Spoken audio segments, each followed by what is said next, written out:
Inaction at the Exception by Joe. Carl Schmitt defines the concept of the sovereign as one who decides upon the exception.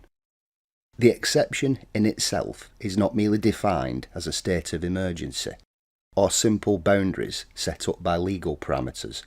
Rather, the exception is an existential crisis of the modern state and a threat to the core that legal order is based on, which is that of the norm. For if the sovereign is to decide to suspend the legal order with the regulations that once were encoded in a constitution or similar body of law, and uses power of decision to restore the norm to its original position as such, the sovereign then reveals himself at the moment of decision. For it is the sovereign's power alone that can suspend the constitution and legal bindings that at one point constrained his abilities, and with confirmation that the sovereign has decided can there be confirmation that the legal order in itself exists. In light of recent events, with the understanding that the current decline of the global order and the decline of domestic order in the United States, clearly we find ourselves in a state of exception, and that there is now an existential crisis of the American common law order. And yet, with a president whose power serves as that of sovereign, has refused to choose, and we find ourselves in a moment of non-decision, of inaction. For all the work Schmitt had put into his framework in a form of theory, a question is now posited in the realm of the actual. What happens when the sovereign refuses to decide? What happens as a result of the inaction? To answer such a question, another question must be put into place. Can those who are not the sovereign and do not have the ability to make such a powerful decision see that the current position of the system is in a state of exception? In Schmitt's pure understanding, perhaps not. However, we do have means of measuring scientifically an existential threat to the state's order. In Peter Turchin's work on the issue of state collapse, we find that revolutions and other events relating to such a collapse can be equated on the existence or lack thereof of state order. In the structural demographic model on state stability, there are three main actors in play: the elite, the state, and the commoners. Elites set up the state, sacrificing some form of selfishness, and gives the construction a degree of autonomy. The state then acts as an enforcer of the rule of law, which protects elites from arbitrary violence and in cases of the developed world also protects the commoners.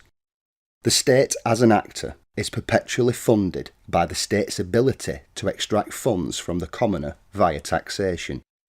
In the case of growing potential state collapse, certain parameters must be set. Inter-elite competition in junction with overproduction, inability for the state to extract from the populace, equalling the inability to protect the elite, and in addition, using the model of political stress indicator, the mobilisation potential of both commoner and elite in sacrificial lamb events that spark insurrections. In the most brutal conclusion, a complete inability for the state to extract from the commoners would put the elite on the same field of vulnerability to random acts of violence. When then added with the decline of cooperation between the elites and the harsh competition between factions amongst them, then there is no ability for a state to then formulate as it had previously existed. The field has changed from the competition of politically orientated friend versus other into a war against all. The collapse that unfolds gives rise to non-state actors, which then gives rise to fourth-generational warfare. Through this model of cleodynamics, we can see the stage set. Global pandemic causes an economic standstill with wages of the commoner that have been suppressed by the massive waves of unemployment. The conflict between party elites over the lifting of these shutdowns. A single sacrificial lamb event that causes the mobilisation of a maddened population, which in turn either destroys blatantly or indirectly the ability of the police to enforce the rule of law, Meanwhile, local elites facilitate the said destruction. Clearly we find ourselves in that moment of an existential crisis of the state. The president, as the supposed sovereign, has relegated himself to continue playing the game of politics, like the rest of the GOP, it seems, and he has held himself back from being the decider against the growing opportunity of collapse. With that, the answer to inaction can be posited now as a dilemma. The dilemma is a crisis of identity within the system. Without the sovereign's decision, there is no reinforcement of both himself and the norm. And without that norm there, in theory, cannot be a state.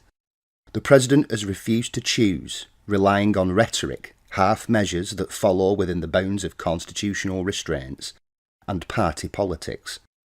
The implications may lead to several different destructive endings, but all of them stem from the same root problem: the inability to identify a sovereign. The inaction leads to dilemma, and now that dilemma must be solved by drastic means. All that there is left is pure speculation. Perhaps another moment could rise up for the sovereign to finally choose yet again.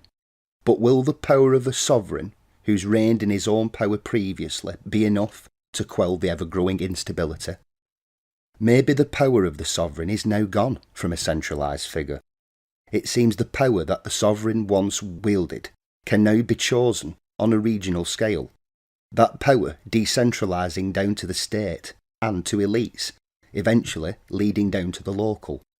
In absence of the norm, it seems up to community bodies to decide upon the exception themselves, to either restore that norm or create a new body of norms.